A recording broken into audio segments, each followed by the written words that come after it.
মঙ্গলবার কোনাবন কলোনি উচ্চ বিদ্যালয় ইকো ক্লাবের উদ্যোগে এবং হরিহরদোলা বিএসএফ ক্যাম্পের সহায়তায় বৃক্ষরোপণ কর্মসূচি পালন করা হয়। এদিন স্কুলে আয়োজিত অনুষ্ঠানে উপস্থিত ছিলেন কমলা সাগর বিধানসভার বিধায়িকা অন্তরা দেব সরকার। কোনাবন কলোনি উচ্চ বিদ্যালয় স্কুলে ইকো ক্লাবের উদ্যোগে এবং হরিহরদোলা বিএসএফ ক্যাম্পের সহায়তায় বৃক্ষরোপণ কর্মসূচি পালন করা হয়। তৎসঙ্গে স্কুলে ছাত্রদের নিয়ে 2 কিলোমিটার সাইকেল র্যালি করা হয়। কোনাবন কলোনি স্কুলে বৃক্ষরোপণ কর্মসূচি অনুষ্ঠানে উপস্থিত ছিলেন কমলাসাগর বিধানসভার বিধায়িকা অন্তরা সরকার দেব। উপস্থিত ছিলেন 150 নং battalion assistant commandant Subhash Kumar Yadav, Radhanagar পঞ্চায়েতের প্রধান রত্না সরকার, স্কুলের প্রধান শিক্ষক, এসএমসি কমিটির চেয়ারম্যান সমাজসেবক টিটন দেবনাথ সহ স্কুলের শিক্ষক শিক্ষিকাগণ। অনুষ্ঠানের শুরুতে প্রদীপ প্রজ্বলনের মাধ্যমে অনুষ্ঠানে শুভ সূচনা করেন বিধায়িকা অন্তরা সরকার দেব ও অ্যাসিস্ট্যান্ট কমান্ডার সুভাষ কুমার যাদব।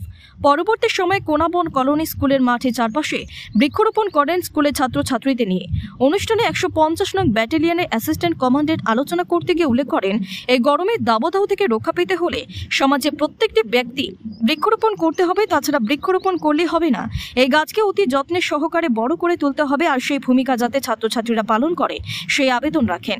পরবর্তী সময়ে কমলসাগর বিধানসভার বিধায়িকা আলোচনা করতে গিয়ে গাছ আমাদের কত প্রয়োজনীয় জিনিস তা নিয়ে আলোচনা করেন। ছাত্রছাত্রীদের বৃক্ষরোপণ কর্মসূচিতে আগামী দিন অগ্রণীয় ভূমিকা পালন করতে হবে বলে জানান। আমাদের পরিবেশ যে পরিবেশ কি আওতার বাইরে চলে যাচ্ছে, আজকে তীব্র প্রখর রৌদ্র বা দীর্ঘদিন ধরে টেম্পারেচার বাড়তে যাচ্ছে। কেন? প্রকৃতি নষ্ট হয়েছে।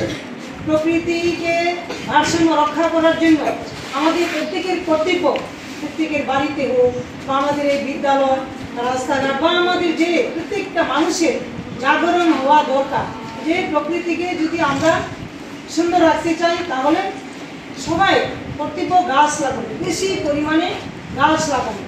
আমাদের সরকার বা আমাদের রাজ্যের জনপ্রিয় মুখ্যমন্ত্রী শ্রদ্ধেয় ডক্টর প্রফেসর মানিক